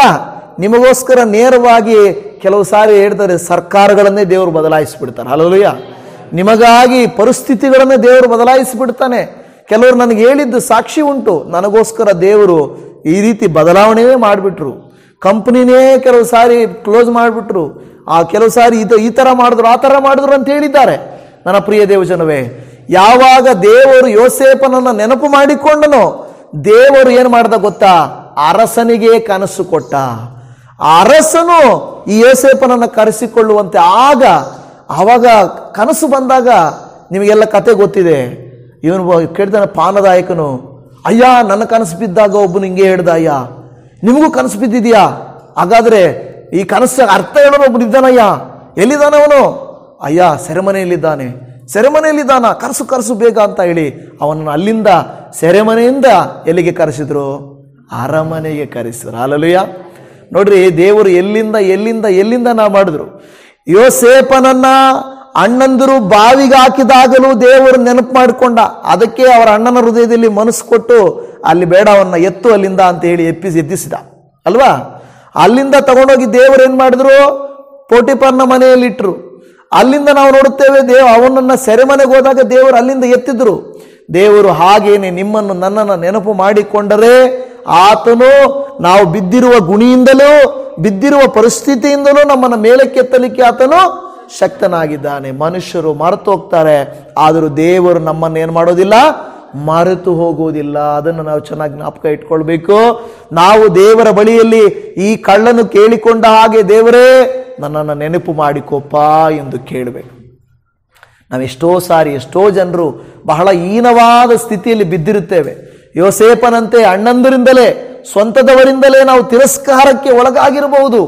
ಕೆಲವು ಸಾರಿ ನಮ್ಮ ಜೊತೆಗಾರರು ಕೆಲಸ ಮಾಡೋ ಜಾಗದಲ್ಲಿ ನಮ್ಮನ್ನು ತಿರಸ್ಕಾರಕ್ಕೆ ಒಳಗಾಗಿ ನಮ್ಮನ್ನು ಬೀಳಿಸಿರಬಹುದು. ಕೆಲವು ಸಾರಿ ನಮಗೆ ಬೇಡದೇ ಇರುವಂಥವ್ರು ಬಲೆಗಳನ್ನು ಒಡ್ಡಿರಬಹುದು. ನಿಮಗೆಲ್ಲ ಗೊತ್ತಿದೆ, ಹಾಮಾನನೆಂಬುವನೊಬ್ಬನು ಮೊರ್ದೆಕಾಯನಿಗೆ ಒಂದು ಗಲ್ಲನ್ನು ಏರ್ಪಡಿಸಿದ್ದಾನೆ. ಏನು, ಗಲ್ಲಿಗೆ ಹಾಕ್ಬಿಡ್ಬೇಕು ಇವನನ್ನ ಅಂತ ಹೇಳಿ ಅವನೇನು ಮಾಡ್ದ, ಸಿದ್ಧ ಮಾಡಿಟ್ಟಿದ್ದ. ಆದರೆ ಏನಾಯಿತು, ನಾವು ನೋಡುತ್ತಾ ಇದ್ದೇವೆ, ಎಸ್ತೇರಳ ಮೂಲಕವಾಗಿ ಆಕೆ ಹೋಗಿ ಅರಸನಿಗೆ ನೆನಪು ಮಾಡಿದಳು. ಅಯ್ಯ, ಇಂಥ ಒಂದು ಜನಾಂಗ ಇದೆ ಅಯ್ಯ, ಅವರನ್ನ ನೀವು ನೆನಪು ಮಾಡಿಕೊಳ್ಳಿ. ಅವರ ವಿರೋಧವಾಗಿ ಹಾಮಾನನೆಂಬ ನಿಮ್ಮ ಮಂತ್ರಿ ಷಡ್ಯಂತ್ರ ಮಾಡಿದ್ದಾನೆ ಅಂತ ಹೇಳುವಾಗ, ಏನು ಅಂಥ ದುರ್ಬುದ್ಧಿ ಬಂತ ಅವನಿಗೆ ಅಂತ ಹೇಳಿಬಿಟ್ಟು ಅವನು ಏನು ಮೊರ್ದೆಕಾಯನಿಗಾಗಿ ಸಿದ್ಧ ಮಾಡಿಟ್ಟಿದ್ನೋ, ಆ ಗುಣಿ ಅಗೆದು ಆ ಒಂದು ಗಲ್ಲನ್ನು ಸಿದ್ಧ ಮಾಡಿದ್ನೋ, ಅದೇ ಗಲ್ಲಿಗೆ ರಾಜನು ಅವನನ್ನು ಹಾಕಿಸಿದನು. ಹಲ್ಲೆಲೂಯಾ. ಇವತ್ತು ಕೆಲವು ಸಾರಿ ಶತ್ರುಗಳು ನಮಗೆ ಗುಣಿ ಅಗೆದಿರಬಹುದು. ಬೇಟೆಗಾರನು ಹೇಗೆ ಗುಣಿ ಅಗೆದು ಬಲೆಗಳನ್ನು ಬೀಸಿ ಆ ರೀತಿ ಹಾಕಿರ್ತಾರೋ ಅಂತಹ ಬಲೆಗಳನ್ನು ಬೀಸಿ ನಮ್ಮನ್ನ ಬೀಳಿಸಲಿಕ್ಕೆ ನೋಡುತ್ತಿರಬಹುದು. ಆದರೆ ದೇವರು ಹೇಳ್ತಾನೆ, ನಾನು ನಿನ್ನನ್ನು ಬೇಟೆಗಾರನ ಬಲೆಯಿಂದಲೂ ಮರಣಕರ ವ್ಯಾಧಿಯಿಂದಲೂ ನಾನು ನಿಮ್ಮನ್ನೇನು ಮಾಡ್ತೇನೆ, ತಪ್ಪಿಸಿ ಕಾಪಾಡುವೆನು. ಹಲ್ಲೆಲೂಯಾ. ಇವತ್ತು ನಾವು ದಯಮಾಡಿ ಅರ್ಥ ಮಾಡಿಕೊಳ್ಳಿ, ಎಲ್ಲಿ ಬಿದ್ದಿದ್ದೇವೋ ಅಲ್ಲಿಂದಲೇ ದೇವರನ್ನ ನೆನಪು ಮಾಡಿಕೊಳ್ಳಬೇಕು. ದಾನಿಯೇಲನು ಸಿಂಹಗಳ ಬೋನಿಗೆ ಬಿದ್ದ ತಕ್ಷಣ ಅಯ್ಯಯ್ಯೋ ನನ್ನ ಸಿಂಹಗಳಪ್ಪ ಅಂದಿಲ್ಲ. ಅವನು ಏನು ಮಾಡಿದಂತೆ, ಅವನು ಕೂತುಕೊಂಡು ಪ್ರಾರ್ಥನೆ ಮಾಡಿದ. ಅಂದರೆ ದೇವರನ್ನವನು ನೆನಪು ಮಾಡಿಕೊಂಡ. ಸಿಂಹಗಳು ಸುತ್ತಲೂ ಗರ್ಜಿಸ್ತಾ ಇದ್ದಾವೆ. ಆ ಟೈಮಲ್ಲಿ ಅವನೇನು ಮಾಡ್ತಾ ಇದ್ದಾನೆ, ದೇವರನ್ನ ನೆನಪು ಮಾಡಿಕೊಡ್ತಾ ಇದ್ದಾನೆ. ದೇವರೇ ಅಂತ ಪ್ರಾರ್ಥನೆ ಮಾಡ್ತಾ ಇದ್ದಾನೆ. ಹಲ್ಲೆಲೂಯಾ. ಇವತ್ತು ನಿಮ್ಮ ನನ್ನ ಜೀವಿತದಲ್ಲಿ ಅದೇ ನಾವು ಮಾಡಬೇಕು. ಸಿಂಹಗಳ ಥರ ಸುತ್ತಲೂ ಸಮಸ್ಯೆಗಳು ಇರುವಾಗಲೂ ಕೂಡ ನಾವು ಏನನ್ನು ನೆನಪು ಮಾಡ್ಕೋಬೇಕು, ದೇವರನ್ನ ನೆನಪು ಮಾಡ್ಕೊಬೇಕು. ಅನೇಕ ಸಾರಿ ಆ ನೆನಪು ನಮಗೆ ಬರೋದಿಲ್ಲ. ಅದೇ ಯೋಚನೆ ಆಗ್ಬಿಡ್ತದೆ, ಅಯ್ಯೋ ಈ ಸಮಸ್ಯೆ ಹಿಂಗಿದೆಯಲ್ಲ, ಹಿಂಗಾಗ್ತದಲ್ಲ, ಏನು ಮಾಡೋದು, ಯಾವಾಗ ಸರಿ ಹೋಗುತ್ತೋ, ಹೇಗೆ ಸರಿ ಹೋಗುತ್ತೋ, ಇದನ್ನು ಯೋಚನೆ ಮಾಡಬಾರ್ದು. ದೇವರೇ, ನನ್ನ ಚಿಂತಾ ಭಾರವನ್ನೆಲ್ಲ ನಿನ್ನ ಮೇಲೆ ಹಾಕಿದ್ದೇನೆ, ಈಗ ನೀನು ಚಿಂತಿಸುವವನು, ನೀನು ನನ್ನನ್ನು ನೋಡುವವನು, ನೀನು ನನಗೆ ಉತ್ತರಿಸುವವನು, ನೀನು ನನಗೆ ಸಹಾಯ ಮಾಡ್ತಿ ಅಂತ ನಾವು ಮುಂದಕ್ಕೆ ಹೋಗಬೇಕು. ಚಿಂತಿಸುವುದರಿಂದ ಮೊಣ ಉದ್ದ ನಾವು ಬೆಳೆಯೋದು ಇಲ್ಲ, ನಮಗೇನು ಪ್ರಯೋಜನ ಇಲ್ಲ. ನಮ್ಮ ಆರೋಗ್ಯ ಕೆಡುತ್ತದೆ, ನಮ್ಮ ಮನಸ್ಸು ಕೆಡುತ್ತದೆ, ನಮ್ಮ ಸಮಾಧಾನ ಕೆಡುತ್ತದೆ. ಬದಲಾಗಿ ಆ ಸಮಯವನ್ನು ನಾವು ಯಾವುದನ್ನು ನೆನಪು ಮಾಡ್ಕೋಬೇಕು, ನಾವು ನೆನಪು ಸಾಧಾರಣವಾಗಿ ಸೈತಾನು ಲೋಕ ನಮಗೆ ನೆನಪು ಮಾಡೋದೇನೆಂದರೆ ನಮ್ಮ ಬಲಹೀನತೆಯನ್ನು ನೆನಪು ಮಾಡ್ತಾನೆ, ನಮ್ಮ ರೋಗವನ್ನು ನೆನಪು ಮಾಡ್ತಾನೆ, ನಮ್ಮ ಕುಟುಂಬದ ಬಲಹೀನತೆಯನ್ನು ನೆನಪು ಮಾಡ್ತಾನೆ, ನಮ್ಮ ಕಷ್ಟಗಳನ್ನು ನೆನಪು ಮಾಡ್ತಾನೆ. ಆಗಲೇ ಅವನಿಗೆ ಖುಷಿ. ಆದರೆ ದೇವರು ಹೇಳ್ತಾನೆ, ನೀನು ರೋಗ ನೆನಪು ಮಾಡ್ಕೋಬೇಡ, ಸಾಲ ನೆನಪು ಮಾಡ್ಕೋಬೇಡ, ನಿನ್ನ ಸಮಸ್ಯೆ ನೆನಪು ಮಾಡ್ಕೋಬೇಡ, ನಿನಗೆ ಆಗಿರೋ ನಷ್ಟನ ಮೋಸನ ನೀನು ನೆನಪು ಮಾಡ್ಕೋಬೇಡ, ನೀನು ನನ್ನನ್ನು ನೆನಪು ಮಾಡ್ಕೋ. ನಾವು ಯಾವಾಗ ನೆನಪು ಮಾಡಿಕೊಡ್ತೇವೆ ನೋಡು, ಯೋಸೇಫನು ನನಗನಿಸುತ್ತೆ ಯೋಸೇಫನು ಬಾವಿಯಲ್ಲಿ ಬಿದ್ದಾಗಲೂ ದೇವರೇ ಅಂದನೇ ಹೊರತು ಹಣ ಕಾಪಾಡು ಅಂದಿಲ್ಲ. ಅವನು ಕೂಕ್ಕೊಳ್ಬಾರ್ದು, ಹಣ ಕಾಪಾಡೋಣ ಕಾಪಾಡೋಣ ಅಂತ ಕೂಕ್ಕೊಳ್ಬೋದಾಗಿತ್ತು. ಇವತ್ತು ಜನರೇನಂದ್ರೆ ಬಿದ್ದ ತಕ್ಷಣ ಕೂಗೋದು ಹಂಗೇನೆ, ಅಮ್ಮ, ಅಪ್ಪ, ಅಣ್ಣ, ಅಕ್ಕ, ಸಹಾಯ ಮಾಡ್ರಿ, ಹೆಲ್ಪ್ ಮಾಡ್ರಿ. ಜಾಸ್ತಿ ಮೀರಿದರೆ ಪಾಸ್ಟ್ರೇ ಅಂತ ಫೋನ್ ಮಾಡ್ತೀವಿ ಅಲ್ವಾ. ಪಾಸ್ಟ್ರಿಗೂ ಮೀರಿದವರು ಇದ್ದಾರೆ ದೇವರು. ನಮ್ಗೆ ಜ್ಞಾಪಕ ಬರೋದು ಇಷ್ಟೇ. ಪ್ರೇಯರ್ ಅಂದರೆ ಪಾಸ್ಟ್ರಿಗೆ ಫೋನ್ ಮಾಡಿ ತಗೋ ಅಂದರೆ ಫಸ್ಟ್ ನಾವೇ ಪ್ರೇಯರ್ ಮಾಡಬೇಕು. ಪಾಸ್ಟ್ರಿಗೆ ಫೋನ್ ಮಾಡಿ ತಿಳಿಸಬಾರ್ದು ಅಂತಲ್ಲ, ಪಾಸ್ಟ್ರೆ ಈ ಥರ ಇದೆ ಪರಿಸ್ಥಿತಿ, ದಯಮಾಡಿ ಪ್ರೇಯರ್ ಮಾಡಿ ಪಾಸ್ಟ್ರೆ ಅಂತ ಹೇಳಬೇಕು. ಹಾಗಂತ ಹೇಳ್ಬಿಟ್ಟು ಬಿಡಿ ಪಾಸ್ಟ್ರು ಪ್ರೇಯರ್ ಮಾಡಿರ್ತಾರೆ, ಇನ್ನು ಪಾಸ್ಟ್ರ್ ಮೇಲೆ ಹಾಕ್ಬಿಡೋದಿಲ್ಲ, ಪಾಸ್ಟ್ರು ನೋಡ್ಕೊಳ್ತಾರೆ ಅಂತೇಳಿ. ಪಾಸ್ಟ್ರೇ ನೋಡ್ಕೊಳ್ತಾರೆ, ಪಾಸ್ಟ್ರು ಸ್ವಾಮಿ ಅಂತಾರೆ ಅಷ್ಟೇ. ಸಹಾಯ ಮಾಡೋರು ಯಾರು? ದೇವ್ರು ಮಾಡಬೇಕು. ಪಾಸ್ಟ್ ರೆಕಮೆಂಡೇಶನ್ ಕೆಲವು ಸಾರಿ ದೇವ್ರು ಕ್ಯಾನ್ಸಲ್ ಮಾಡ್ತಾರೆ. ಈ ಪಾಸ್ಟ್ ಸರಿ ಇಲ್ಲ, ಕ್ಯಾನ್ಸಲ್ ನಿಂದು ತಗೋ ಅಂತಾರೆ. ನೇರವಾಗಿ ಅವರೇ ಅಪ್ಲಿಕೇಶನ್ ತರೋದು ಬಿಟ್ಬಿಟ್ಟು ಇವರು ಬೇರೆಯವ್ರ ಮೂಲಕ ಅಪ್ಲಿಕೇಶನ್ ತರ್ತಾರೆ. ಬೇರೆ ಪಾಸ್ಟರ್ ಏನೋ ದೊಡ್ಡ ಪಾಸ್ಟ್ರು ಅಂತ ಹೇಳ್ಬಿಟ್ಟು ಅಲ್ಲ, ದೇವರಿಗಿಂತ ಪಾಸ್ಟರ್ ಏನು ದೊಡ್ಡವರಲ್ಲ. ನಾವು ದೇವ್ರ ಹತ್ರ ನೇರ ಹೋಗೋದು, ಸ್ವಾಮಿ ಅನ್ಬೇಕು. ಯೋಸೇಫರು ಬಾವಿಯಲ್ಲಿ ಬಿದ್ದಾಗಲೂ ಸ್ವಾಮಿ ಅಂದನು ಅಲ್ವಾ? ದಾನಿಯೇಲನು ಸಿಂಹಗಳ ಬೋನಿನಲ್ಲಿ ಬಿದ್ದಾಗಲೂ ಸ್ವಾಮಿ ಅಂದನು. ಪೌಲ ಸೀಲರು ಸೆರೆಮನೆಯಲ್ಲಿದ್ದಾಗಲೂ ಸ್ವಾಮಿ ಅಂದರೆ ಹೊರತು ಯಾರನ್ನೋ ಕರೀರಿ ಅವ್ರನ್ನ, ನನಗೆ ರೆಕಮೆಂಡೇಶನ್ ಗೊತ್ತು, ನನಗೆ ಕೆಲವು ಸಾರಿ ನನಗೆ ಆ ಪಾಸ್ಟರ್ ಗೊತ್ತು, ಇನ್ನು ಕೆಲವು ಪಾಸ್ಟರ್ ತುಂಬ ಜನ ಇದ್ದೀವಿ, ನನಗೆ MLA ಗೊತ್ತು, ನನಗೆ MLC ಗೊತ್ತು, ಅಲ್ಲಿ ಫೋನ್ ಮಾಡಿಸ್ತೀನಿ ತಗೋ ಅಂತೇಳಿ. ಅದು ಯಾವುದು ಕೆಲಸಕ್ಕೆ ಬರಲ್ಲ. ಅದೆಲ್ಲ ಬೇಡ ನಮಗೆ. ಮೊದಲು ನಮಗೆ ದೇವರ ಕೃಪೆ ಬೇಕು, ದೇವರ ಆಶೀರ್ವಾದ ಬೇಕು. ಅದನ್ನು ನಾವು ನೋಡ್ತಾ ಇದ್ದೀವಿ. ಇಲ್ಲಿ ಯೋಸೇಫನನ್ನ ಅವರು ಮರೆತೋದ್ರು, ದೇವರು ನೇರವಾಗಿ ಫರೋಹನಿಗೆ ಕನಸನ್ನು ಕೊಟ್ಟರು ಎಂಬುದನ್ನು ನೋಡ್ಕೊಳ್ತಾ ಇದ್ದೇವೆ. ಇನ್ನೊಂದು ಸಾರಿ ನಾವು ಇನ್ನೊಂದು ವಿಷಯವನ್ನು ನಾವು ನೋಡ್ತಾ ಇದ್ದೇವೆ. ನೋಹನ ಕಾಲದಲ್ಲಿ ಅನೇಕ ಮಳೆ ಸುರಿತಾ ಇದೆ. ಅಂಥ ಸಂದರ್ಭದಲ್ಲಿ ನೋಹನನ್ನ ಕುಟುಂಬವನ್ನ ದೇವರು ಒಳಗಡೆ ಇಟ್ಟುಬಿಟ್ಟು ಏನು ಮಾಡಿದ್ದಾರೆ, ಮುಚ್ಚಿಬಿಟ್ಟಿದ್ದಾರೆ, ಬಾಗಿಲು ಮುಚ್ಚಿಬಿಟ್ಟಿದ್ದಾರೆ. ನೀರು ತುಂಬೋಗ್ಬಿಟ್ಟಿದೆ. ಜನ ಎಲ್ಲ ಅದರಲ್ಲೇ ದೇವ್ರು ಬ್ಯುಸಿ ಆಗಿಬಿಟ್ಟಿದ್ದಾರೆ ಪಾಪ, ಏನೋ ನೀರು ತುಂಬಿಸೋದ್ರಲ್ಲಿ. ಆದಿಕಾಂಡ ಗ್ರಂಥಕ್ಕೆ ಬಂದಾಗ ನಾನು ಈ ವಾಕ್ಯವನ್ನು ಓದ್ತಾ ಇದ್ದೆ. ಏನಪ್ಪ ಇದು ಈ ರೀತಿಯಾಗಿ 8ನೇ ಅಧ್ಯಾಯ ಆದಿಕಾಂಡ ಗ್ರಂಥ 8ನೇ ಅಧ್ಯಾಯ 1ನೇ ವಚನದಲ್ಲಿ, ತರುವಾಯ ದೇವರು ನೋಹನನ್ನು ಅವನ ಸಂಗಡ ನಾವೆಯಲ್ಲಿದ್ದ ಎಲ್ಲ ಮೃಗು ಪಶುಗಳನ್ನು ನೆನಪಿಗೆ ತಂದುಕೊಂಡು ಭೂಲೋಕದ ಮೇಲೆ ಗಾಳಿ ಬೀಸುವಂತೆ ಮಾಡಲಾಗಿ ನೀರು ತಗ್ಗಿತು. ಒಂದು ವೇಳೆ ದೇವರು ಮರ್ತೋಗ್ಬಿಟ್ರೆ ಏನಾಗ್ಬಿಡ್ತಾ ಇತ್ತು ನೋಹನ ಕತೆ? ದೇವರೇ ದೇವರೇ ದೇವ್ರ ಅಂತ ಕೂತ್ಕೊಂಡು ಊಟ ಆಗೋಗೈತಪ್ಪ, ಊಟ ಇಲ್ಲ ಇಲ್ಲಿ, ಬೇರೆ ಪ್ರಾಣಿಗಳಿಗೆ ಪಕ್ಷಿಗಳಿಗೆ ಎಷ್ಟು ಬೇಕೋ ಅಷ್ಟು ಊಟಕ್ಕೆ ತಯಾರು ಮಾಡಿ ಇಟ್ಟಿದ್ರು. ಈಗ ದೇವರು ಬ್ಯುಸಿಯಾಗಿದ್ದಾರೆ ಇದರಲ್ಲೇ, ನೀರು ತುಂಬಿಸೋದ್ರಲ್ಲಿ. ಈಗ ನೋಡ್ತಾ ಇದ್ದೇವೆ, ಯಾವಾಗ ಆ ಬ್ಯುಸಿಯಲ್ಲಿದ್ದಾರೋ ದಿಢೀರ್ನೆ ದೇವರು ನೋಹನ ನೆನಪು ಮಾಡ್ಕೊಳ್ತಾರೆ. ಓ, ನನ್ನ ಮಕ್ಕಳಲ್ಲಿದ್ದಾರೆ. ಇವತ್ತು ದೇವರು ನನ್ನನ್ನು ಸ್ವಲ್ಪ ಕಾಲ ಕೈ ಬಿಟ್ಟಂತಂಗಿರ್ಬೋದು, ಮೌನವಾಗಿದ್ದಂಗಿರ್ಬೋದು, ಆದರೆ ದೇವರು ನಿಮ್ಮನ್ನು ಮರೆತಿಲ್ಲ. ದೇವರು ನಿಮ್ಮನ್ನು ಮರೆತಿದ್ದಾರಾ? ಇಲ್ಲ. ನಮಗೆ ಯಾವಾಗ ದೇವರು ಮರೆತಿದ್ದಾರೆ ಅಂತ ಅನಿಸುತ್ತೆ? ನಮಗೇನಾದರೂ ತುಂಬ ವೇದನೆ ಆದಾಗ, ನಾವು ಪ್ರಾರ್ಥಿಸಿದ್ದು ಫಲಿಸದೇ ಇದ್ದಾಗ, ನಾವು ಅಂದುಕೊಂಡಿದ್ದು ನಡೆಯದೇ ಇದ್ದಾಗ, ನಮಗೆ ಬೇಡವಾದದ್ದು ಸಂಭವಿಸಿದಾಗ, ಏನು ಜಾಬ್ ಹೋಯಿತು, ಪ್ರಮೋಷನ್ ಬರಲಿಲ್ಲ, ಅನಾರೋಗ್ಯ ಬಂತು, ಕಷ್ಟ ಬಂತು, ಆವಾಗ ಅಂದ್ಕೊಡ್ತೀವಿ ದೇವರು ಇದ್ದಿದ್ರೆ ಇದೆಲ್ಲ ನಡೀತಾ ಇತ್ತಾ? ದೇವರಿಲ್ಲ, ಮರ್ತೋಗ್ಬಿಟ್ಟಿದ್ದಾರೆ. ಏಲಿಯನ್ ಹೇಳ್ತಾನಲ್ವಾ ಆ ಸುಳ್ಳು ಪ್ರವಾದಿಗಳಿಗೆ, ನಿಮ್ಮ ದೇವರು ಎಲ್ಲ ನಿದ್ದೆ ಮಾಡ್ತಾ ಇರಬೇಕು, ಸ್ವಲ್ಪ ಗಟ್ಟಿಯಾಗಿ ಕೂಗ್ರಿ ಎದ್ದೇಳ್ತಾನೆ. ಓ, ಎಲ್ಲ ಪ್ರಯಾಣದಲ್ಲಿರ್ಬೇಕು ನಿಮ್ಮ ದೇವರು. ಈ ರೀತಿಯಾಗಿ ಕೆಲವು ಸಾರಿ ದೇವರು ಮರ್ತೋಗ್ಬಿಟ್ಟಿದ್ದಾರೇನೋ. ದೇವರು ಮರೆಯಲ್ಲ. ನೋಡಿ, ದೇವರು ನೋಹನನ್ನ ಏನು ಮಾಡಿದನೋ ನೆನಪು ಮಾಡಿಕೊಂಡನಂತೆ. ಇವತ್ತು ದೇವಜನವೇ, ನಮ್ಮ ಪರಿಸ್ಥಿತಿಗಳಲ್ಲಿ, ನಾವು ಬಿದ್ದ ಸ್ಥಳಗಳಲ್ಲಿ ನಾವು ದೇವರನ್ನು ನೆನಪು ಮಾಡಿಕೊಳ್ಬೇಕು. ದೇವರು ನಮ್ಮನ್ನು ಕೂಡ ನೆನಪು ಮಾಡಿಕೊಳ್ತಾನೆ. ಆತ ನಮ್ಮನ್ನು ಬಿಡುವುದಿಲ್ಲ. ನೆಹೆಮೀಯನ ಗ್ರಂಥದಲ್ಲಿ 13ನೇ ಅಧ್ಯಾಯ 14ನೇ ವಚನದಲ್ಲಿ ಒಂದು ಮಾತಿದೆ. ನೆಹೆಮೀಯ 13:14, ನನ್ನ ದೇವರೇ, ಇದನ್ನು ನನ್ನ ಹಿತಕ್ಕಾಗಿ ನೆನಪು ಮಾಡಿಕೋ. ನಾನು ನನ್ನ ದೇವರ ಆಲಯದ ಮತ್ತು ಅದರ ಸೇವೆಯ ಸಂಬಂಧವಾಗಿ ಮಾಡಿದ ಭಕ್ತಿ ಕಾರ್ಯಗಳನ್ನು ನಿನ್ನ ಪುಸ್ತಕದಿಂದ ಅಳಿಸಿ ಬಿಡಬೇಡ. ಏನಿರುತ್ತೆ? ನನ್ನ ದೇವರೇ, ಇದನ್ನು ನನ್ನ ಹಿತಕ್ಕಾಗಿ ನೆನಪು ಮಾಡಿಕೋ. ದೇವರು ನಮ್ಮನ್ನು ಯಾಕೆ ನೆನಪು ಮಾಡಿಕೊಳ್ಬೇಕು? ನೆಹೆಮೀಯನ ಗ್ರಂಥ 13:14ರಲ್ಲಿ ನಮ್ಮನ್ನು ಯಾಕೆ ನೆನಪು ಮಾಡಿಕೊಳ್ಳಬೇಕಂದ್ರೆ ನಮ್ಮ ಹಿತಕ್ಕಾಗಿ, ನಮ್ಮ ಒಳ್ಳೆಯದಕ್ಕಾಗಿ. ಕೆಲವರೇನೆಂದರೆ ಫೋನ್ ಮಾಡಿದಾಗ, ಕೆಲವರು ಫೋನ್ ಮಾಡ್ತಾರಲ್ಲ, ಓಹೋ ಏನಪ್ಪ ತುಂಬ ದಿನ ಆದಮೇಲೆ ನೆನಪು ಮಾಡ್ಕೊಂಡಿದ್ಯಾ ಅಂತಾರೆ. ಹೌದಲ್ವಾ? ಹೌದಣ್ಣ, ಹಾಗೆ ನೆನಪು ಮಾಡಿಕೊಂಡೆ, ನೆನಪಾಯಿತು ಅಂಥೇಳಿ. ನನಗೊಬ್ಬರು ಫೋನ್ ಮಾಡಿದ್ರು, ಸುಮಾರು ವರ್ಷಗಳಾದ ಮೇಲೆ ಫೋನ್ ಮಾಡಿದರು. ನಾನು ಇದೇ ಮಾತೇ ಕೇಳಿದೆ, ಏನಪ್ಪ ತುಂಬ ದಿನ ಆದಮೇಲೆ ನೆನಪು ಮಾಡ್ಕೊಂಡ್ಬಿಟ್ಟಿದ್ಯಾ? ಇಲ್ಲಣ್ಣ, ಹಂಗೆ ಮಾತಾಡಬೇಕನ್ನಿಸ್ತು, ಅದಕ್ಕೆ ಫೋನ್ ಮಾಡಿದೆ, ಏನೋ ನೆನಪು ಬಂದುಬಿಟ್ರಿ, ಅದಕ್ಕೆ ಫೋನ್ ಮಾಡಿದೆ ಅಂತೆಲ್ಲ ಮಾತಾಡಿದ್ರು. ಹೌದಾ, ತುಂಬ ಸಂತೋಷಪ್ಪ, ಇಷ್ಟು ವರ್ಷ ಆದಮೇಲೆ ಆದರೂ ಜ್ಞಾಪಕ ಮಾಡ್ಕೊಂಡಿದೀಯಾ, ಫೋನ್ ಮಾಡಿದೀಯಾ ಅಂತ ಮಾತಾಡ್ತಾ ಅಣ್ಣ ಏನೋ ಅಂದ್ಕೊಂಡಿಲ್ಲ, ಅಂದರೆ ಒಂದು ಸ್ವಲ್ಪ ದುಡ್ಡು ಬೇಕಾಗಿತ್ತಣ್ಣ, ಅದಕ್ಕೆ ಫೋನ್ ಮಾಡಿದೆ ಅಂದ. ಓ, ಇದು ಅಸಲಿ ಕತೆ. ನೆನಪೇನಕ್ಕೆ ಬಂದೆ? ಓ, ಅಕ್ಕರೆಯಿಂದ ಅಣ್ಣನ ಹೆಂಗಿದ್ದಾನೋ ಅಂತಲ್ಲ, ಅಣ್ಣ ಯಾಕೆ ನೆನಪಾದ ಅಂದರೆ ದುಡ್ಡು ಬೇಕಾಗಿತ್ತು ಅಂತ. ಓ ಹೌದಪ್ಪ, ಇಷ್ಟು ಕತೆ ಹೊಡೆದಿದ್ದು ಅದಕ್ಕೋಸ್ಕರನಾ? ಇಷ್ಟು ಬ್ಯಾಕ್ಗ್ರೌಂಡ್ ಮಾತಾಡಿದ್ದು ಇದಕ್ಕೋಸ್ಕರನಾ? ಅಣ್ಣ ಅಣ್ಣ ಅಣ್ಣ ಅಂದಿದ್ದು ಅಂತ ಅರ್ಥ ಆಯಿತು. ಏನಪ್ಪ ಸಮಾಚಾರ? ಎಷ್ಟು ಹಣ ಬೇಕು ಅಂದರೆ, ಇನ್ನು ಸ್ವಲ್ಪನೇ ಅಣ್ಣ, ಒಂದು 2.5 ಲಕ್ಷ. 2.5 ಲಕ್ಷ ನಿನಗೆ ಸ್ವಲ್ಪನೇನೋ ಸ್ವಾಮಿ? ನಾನು ಹಿಂಗೆ ಅಂದೆ 2.5 ಲಕ್ಷ ಸ್ವಲ್ಪನ ನಿನಗೆ, ಏನು ಮಾಡೋಣ, ಇಕ್ಕಟ್ಟಲ್ಲಿ ಸಿಕ್ಕಾಕೊಂಡ್ಬಿಟ್ಟಿದ್ದೀನಿ, ದೇವ್ರ ತನ ನಿನಗೆ ಜ್ಞಾಪಕ ಬಂದೆ. ಅಯ್ಯೋ ಏನಂತ ಕೇಳ್ತವನೆ, ದೇವ್ರ ಥರ ನೀವು ಜ್ಞಾಪಕ ಬಂದ್ಬಿಟ್ರಂತೆ. ದೇವ್ರ ಜ್ಞಾಪಕ ಬಂದಿಲ್ಲ ಅವನಿಗೆ, ದೇವ್ರ ಥರ ನಾನು ಜ್ಞಾಪಕ ಬಂದಂತೆ. ನಾನು ಹೇಳಿದೆ, ನೀನು ಒಳ್ಳೆ ದೇವರೇ ಜ್ಞಾಪಕ ಮಾಡ್ಕೊಪ್ಪ, ನನ್ನ ಹತ್ರ ಇಲ್ಲ ಅಂತ ಹೇಳಿದೆ. ನೋಡಿ ಹೆಂಗಿರ್ತವ್ರೆ, ನೆನಪು ಯಾಕೆ ಮಾಡ್ಕೊಂಡಿದ್ದಾರೆ ಅವರಂದ್ರೆ ದುಡ್ಡುಗೋಸ್ಕರ.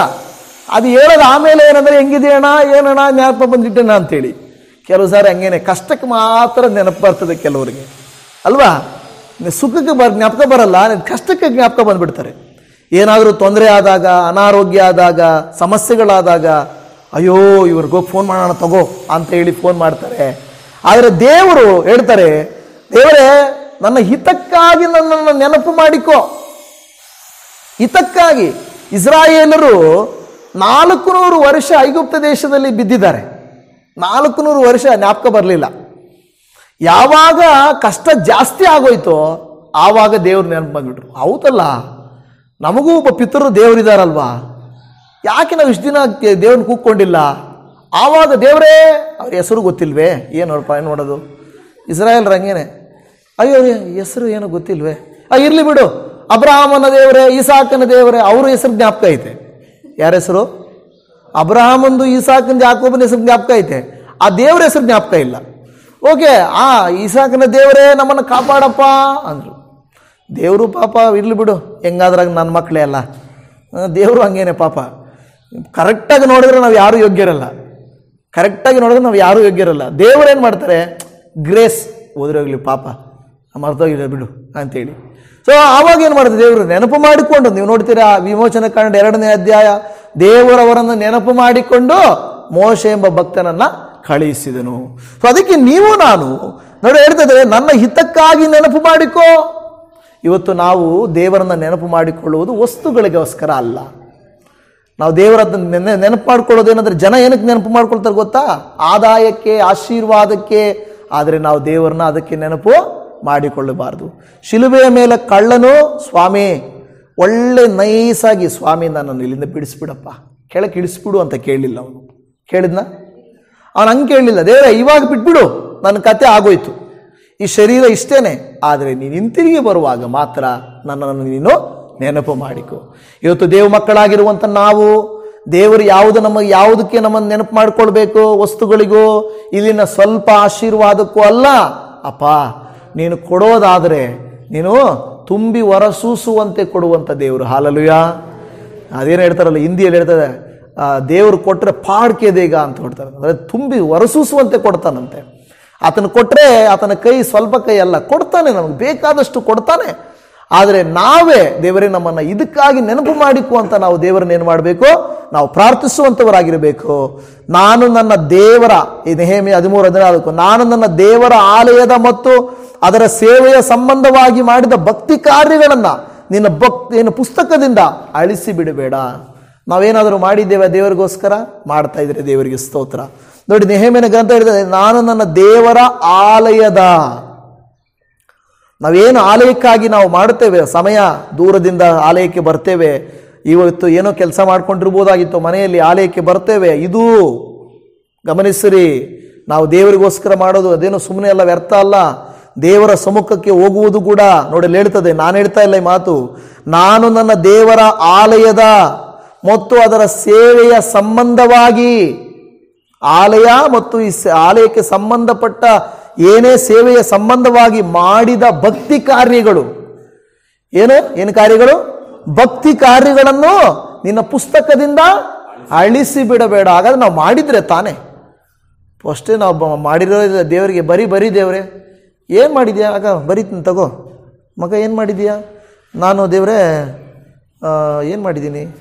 ಇದು ಮಾಡಿದ್ದೀನಿ ದೇವರೇ, ಇದು ಅದು ನಿನ್ನ ಹೊಟ್ಟೆಗೋಸ್ಕರ ಮಾಡ್ಕೊಂಡಿದ್ಯಪ್ಪ, ನನಗೇನು ಮಾಡಿದ್ಯಾ? ಇದು ದೇವ್ರು, ಇದು ಅಂದರೆ ಅದು ನಿನ್ನ ಬಟ್ಟೆಗೋಸ್ಕರ ಮಾಡ್ಕೊಂಡಿದ್ದೀಯ. ದೇವರು ಇದು ನಿನ್ನ ಮಕ್ಕಳಿಗೋಸ್ಕರ ಮಾಡ್ಕೊಂಡಿದ್ದೀಯ. ಮತ್ತು ಇನ್ನೇನು ನಾನು ಮಾಡಿಲ್ಲ ನಿಮಗೆ? ಏನು ಮಾಡಿದ್ಯಾ ಹೇಳು? ಏನು ಮಾಡಿದ್ದಾರೆ ದೇವ್ರಿಗೆ? ನಾವು ಅಂದ್ಕೊಡ್ತೀವಿ ನಾವು ಏನೇನೋ ಮಾಡಿದ್ದೀವಿ ದೇವ್ರಿಗೆ ಅಂತ. ಏನು ಮಾಡಿದ್ದೀವಿ? ಕೆಲವು ಸಾರಿ ದೇವರ ಆಲಯಕ್ಕೆ ಬಂದು ಕೂತ್ಕೊಂಡ್ಬಿಟ್ಟು, ದೇವರೇ ನಾನು ನೀನು ನೋಡಿ ಬಂದಿದ್ದೀನಿ, ಪ್ರೆಸೆಂಟ್ ಮಾಡಿದ್ದೀನಿ, ಪ್ರೆಸೆಂಟ್ ದೇವರೇ ಅಂದರೆ ಏನೋ ದೇವ್ರಿಗೋಸ್ಕರ ನಾವು ಆಲಯಕ್ಕೆ ಬಂದಂಗೆ. ದೇವರು ಅವಾಗ ವೆರಿ ಗುಡ್ ಪ್ರೆಸೆಂಟ್ ಆಗಿದ್ದಾರೆ, ವೆರಿ ಗುಡ್. ದೇವ್ರಿಗೆ ಪ್ರೆಸೆಂಟ್ ಆಗೋದ ಮುಖ್ಯನಾ? ಅಲ್ಲ, ದೇವರು ಪ್ರೆಸೆಂಟ್ ಆಗೋದು ಮುಖ್ಯ ಅಲ್ಲ. ದೇವರಿಗೆ ಬೇಕಾಗಿರೋದು ಬೇರೆ. ನಾವೇನಂದ್ರೆ ಆ ರೀತಿಯಾಗಿ ಆಲೋಚನೆ ಮಾಡ್ತಾ ಇರ್ತೇವೆ. ದೇವರ ಭಕ್ತಿ ಕಾರ್ಯಗಳು ಯಾವ ಗೊತ್ತಾ? ನಮ್ಮ ಸಮಯ, ನಮ್ಮ ತಲಾಂತು, ನಮ್ಮ ಜೀವಿತ ದೇವರಿಗೆ ಕೊಟ್ಟು ದೇವರ ವಾರ್ತೆಯನ್ನು ಸಾರುವಂತೆಯೂ ದೇವರ ನಾಮ ಮಹಿಮೆ ಪಡುವಂತೆಯೂ ದೇವರ ನಾಮ ಘನವಾಗುವಂತೆಯೂ ಮಾಡಿದ್ದು ಮಾತ್ರ ಉಳಿತದೆ ಹೊರತು ಮಿಕ್ಕಿದ್ದು ಯಾವುದೂ ಅಲ್ಲಿ ಪುಸ್ತಕದಲ್ಲಿ ಬರೆದಿರೋದಿಲ್ಲ. ಹಾಗಾದರೆ ನಾವು ನಮ್ಮ ಹೆಸರುಗಳು ಎಲ್ಲಿ ಬರೆಯಲ್ಪಡಬೇಕಂತೆ? ಜೀವಬಾಧ್ಯರ ಪಟ್ಟಿಯಲ್ಲಿ. ನಮ್ಮ ಹೆಸರು ನ್ಯೂಸ್ ಪೇಪರಲ್ಲಿ ಬರಬೇಕು ಅಂತ ಮಾಡಬಾರ್ದು. ಈ ಕಾಲದಲ್ಲಿ ಹಂಗೆ ಮಾಡ್ತಾ ಇದ್ದಾರೆ. ಇದು ಯಾವುದೋ ಕೆಲವು ಧರ್ಮಸ್ಥಳ ಅದು ಇವೆಲ್ಲ ನೋಡಿದ್ರೆ ಓ ಅಂದರು. ನಾವು ನ್ಯೂಸ್ ಓದಿದ್ದೆ ಲಾಸ್ಟ್ಗೆ ಏನೂ ಇಲ್ಲ ಅಂತ, ಎಲ್ಲ ಕಟ್ಟುಕತೆ ಅಂತ. ಒಳ್ಳೇದಾಯ್ತು, ನಾವು ಏನು ವಿಡಿಯೋದಲ್ಲಿ ಹೇಳಿಲ್ಲಪ್ಪ. ನಾವು ಆಮೇಲೆ ಅದು ಇದು ಹೇಳ್ಬಿಟ್ಟು ಲಾಸ್ಟಲ್ಲಿ ಏನು ಇಲ್ಲ ಅಂತ, ಎಲ್ಲ ಕ್ಯಾನ್ಸಲ್ ಅಂತೇಳಿ ಅಲ್ವಾ? ಇವಾಗ ಹಂಗೆ ಆಗ್ಬಿಟ್ಟಿದೆ, ಏನೋ ಗೊತ್ತಿಲ್ಲ. ಇವಾಗ ಎಲ್ಲರೂ ಅದ್ಯಾವುದು ಯೂಟ್ಯೂಬರ್ಗಳು ಪತ್ತೆ ಇಲ್ಲ. ನನಗೆ ಸಂಬಂಧ ಇಲ್ಲ ಸರ್, ಅವ್ರು ಯಾರೋ ಹೇಳಂದ್ರೆ ನಾನು ಹೇಳಿದೆ ಸರ್ ಅಂತಾರೆ. ನಾವೇನಾದರೂ ಹಂಗೆ ಒಂದು ವಿಡಿಯೋ ಮಾಡಿ ಹಾಕ್ಬಿಟ್ಟಿದ್ದಿದ್ರೆ ಯೂಟ್ಯೂಬಲ್ಲಿ, ನೋಡಿ ಹಿಂಗೆ ಹೆಣ್ಮಕ್ಳಿಗೆ ಅನ್ಯಾಯ ಆಗ್ತಾಯಿತ್ತಂತೆ, ಬುರುಡೆಗಳು ಸಿಗ್ತಾವಂತೆ, ಅದು ಇದು ಏನಾದರೂ ಹೇಳ್ಬಿಟ್ಟಿದ್ದಿದ್ರೆ ಆಮೇಲೆ ನಾನು ಇನ್ನೊಂದು ವಿಡಿಯೋ ಮಾಡಬೇಕಾಗಿತ್ತು. ಸಾರಿ ದೇವಜನರೇ, ಅದೆಲ್ಲ ಸುಳ್ಳಂತೆ ಅಂತ ಹೇಳಬೇಕಾಗಿತ್ತು. ಅದಕ್ಕೆ ದುಡುಕ್ಬಾರ್ದು, ಯಾವುದು ದುಡುಕ್ಬಿಟ್ಟು ಅದು ಇದು ಮಾಡಬಾರ್ದು. ಅದಕ್ಕೆ ನಾವೆಂದರೆ ನಮ್ಮ ಹೆಸರು ನ್ಯೂಸ್ ಪೇಪರಲ್ಲಿ ಬರಬೇಕು, ನನ್ನ ಹೆಸರು ಇದನ್ನು ಮಾಡಿಬಿಟ್ಟು ಯೂಟ್ಯೂಬಲ್ಲಿ ಬರಬೇಕು, ಇದನ್ನು ಮಾಡೋದಲ್ಲ. ಇವಾಗೆಲ್ಲ ಹಂಗೆ ಮಾಡ್ತಾರೆ. ತುಂಬ ಜನರು ಆನ್ಲೈನ್ಗೆ ಹೋಗ್ತಾ ಇದ್ದಾರೆ. ನಾನು ಹೇಳ್ತಾ ಇದ್ದೀನಿ, ಆನ್ಲೈನ್ಗೆ ಹೋಗ್ಬೇಡ್ರಿ ಸ್ವಾಮಿ, ಸಾಕು. ಕೊರೋನಾ ಟೈಮ್ ಇತ್ತು, ಆ ಟೈಮಲ್ಲಿ ಏನೋ ಪಾಪ ವಾಕ್ಯ ಸಿಕ್ಕಿಲ್ಲ, ನಾವು ಮಾಡಿದ್ವಿ. ಇಲ್ಲಿ ಇದು ಇವಾಗ ಏನೋ ಅದು ಕಂಟಿನ್ಯೂ ಆಗ್ತಾ ಇದೆ. ಅಷ್ಟು ಬಿಟ್ಟರೆ ನಾವು ಆನ್ಲೈನಲ್ಲಿ ಇರಬೇಕಂತ ನಮಗೇನು ಉದ್ದೇಶ ಇಲ್ಲ. ಹಳ್ಳಿಗಳಿಗೆ ಹೋಗ್ರು, ವಿಶ್ವಾಸಿಗಳು ಮನೆಗೆ ಹೋಗ್ರು ಅಂದರೆ, ಸಿಸ್ಟರ್ ಚೆನ್ನಾಗಿದ್ದೀರಾ, ಪ್ರೈಸ್ ದ ಲಾರ್ಡ್, ಹೌದಾ, ಹಾಂ ಚೆನ್ನಾಗಿರಿ ಸಿಸ್ಟರ್, ಓಕೆ ಸಿಸ್ಟರ್. ಆನ್ಲೈನ್ ಇವಾಗ ಹೋಗ್ಬೋತಾನೆ ಮನೆಗಳಿಗೆ, ಕೊರೋನಾ ಇಲ್ಲ. ಇವಾಗಲೂ ಅದೇ ಗೂಗಲ್ ಮೀಟ್ ಪ್ರೇಯರು, ಇವಾಗಲೂ ಅದೇ ಝೂಮ್ ಮೀಟ್ ಪ್ರೇಯರು, ಇದು ಇವಾಗ ಇನ್ನೂ ಲೈವ್ ಪ್ರೇಯರು. ನಾನೇ ಲೈವ್ ಮಾಡ್ತಾ ಇದ್ದೀನಲ್ಲ, ನಾವು ಅದನ್ನು ಕಂಟಿನ್ಯೂ ಮಾಡ್ತಾ ಇದ್ದೀವಿ ರೀ, ನಾವು ಹೊಸದಾಗಿ ಮಾಡ್ತಾ ಇಲ್ಲ. ಈಗ ನಾನು ಹೇಳಿದೇನೆಂದರೆ, ನಾವು ನಮ್ಮ ಹೆಸರನ್ನು ಈ ರೀತಿ ಪ್ರಸಿದ್ಧಿಪಡಿಸಿಕೊಳ್ಳೋದಕ್ಕೋಸ್ಕರ ಯೂಟ್ಯೂಬು, ಟೆಲಿಗ್ರಾಮು, ಇಲ್ಲ ಇನ್ಸ್ಟಾಗ್ರಾಮು, ಇಲ್ಲ ಝೂಮ್ ಮೀಟಿಂಗ್ಗಳು ಮಾಡೋದಲ್ಲ ಮುಖ್ಯ, ಹೋಗಿ ಸಂಧಿಸೋದು ಮುಖ್ಯ. ಇವಾಗ ಅವರ ಆಸ್ಪತ್ರೆಗೆ ಹೋಗಿದ್ರೆ ಅಲ್ಲಿ ಹೋಗಬೇಕು, ಮನೆಗೆ ಹೋಗಬೇಕು. ಅವಕಾಶಗಳು ಕಡಿಮೆ ಇದ್ದರು ಎಲ್ಲಿ ಯಾವಾಗೋ ಒಂದು ಟೈಮ್. ಕೆಲವರು ವರ್ಷಕ್ಕೊಂದು ಸಾರಿ ನೋಡ್ತಾರೆ. ಡಿಸೆಂಬರ್ ಬಂದರೆ ಕ್ರಿಸ್ಮಸ್ಗೆ, ತುಂಬ ದಿನ ಆಯಿತು ಪಾಸ್ಟ್ರೇ ನಿಮ್ಮನ್ನು ನೋಡಿ ಅಂಥೇಳಿ ಆನ್ಲೈನ್ ಬರೋರು ನೋಡ್ತಾರೆ. ಮಿಕ್ಕಿದ ಪಾಸ್ಟ್ರುಗಳು ಅವರು ಬರಲ್ಲ ವರ್ಷ ಎಲ್ಲ, ಇವರು ಹೋಗಲ್ಲ ವರ್ಷ ಎಲ್ಲ, ವರ್ಷಕ್ಕೊಂದು ಸಾರಿ ಒಂದು ನೋಡ್ತಾರೆ. ಆ ರೀತಿಯಾಗಲ್ಲ. ನಾವು ನಮ್ಮ ಹೆಸರು ಎಲ್ಲಿರುವಂತೆ ನೋಡ್ಕೋಬೇಕು? ಜೀವಬಾಧ್ಯರ ಪಟ್ಟಿಯಲ್ಲಿರಬೇಕು. ನ್ಯೂಸ್ ಪೇಪರಲ್ಲೋ, ಟಿ ವಿಗಳಲ್ಲೋ, ಮೊಬೈಲ್ಗಳಲ್ಲೋ ಅಲ್ಲ ನಾವು ಬರಬೇಕಾಗಿರೋದು. ನಮ್ಮ ಹೆಸರು ಅಲ್ಲಿದ್ದರೆ ಸಾಕು, ನಾವು ಧನ್ಯರು. ಅಲ್ಲಲೂಯ. ನಾವು ಅದಕ್ಕೆ ದೇವರಿಗೆ ಕೇಳಬೇಕು, ದೇವರೇ ನನ್ನ ಹೆಸರನ್ನು ಅಲ್ಲಿರುವಂತೆ ಮಾಡಪ್ಪ, ನನ್ನನ್ನು ನೆನಪು ಮಾಡಿಕೋ. ನೋಡಿ ದೇವ್ರ ವಾಕ್ಯ ಎಷ್ಟದೆ, ನೆನಪು ಮಾಡಿಕೊ, ನನ್ನನ್ನು ನೆನಪು ಮಾಡಿಕೊ.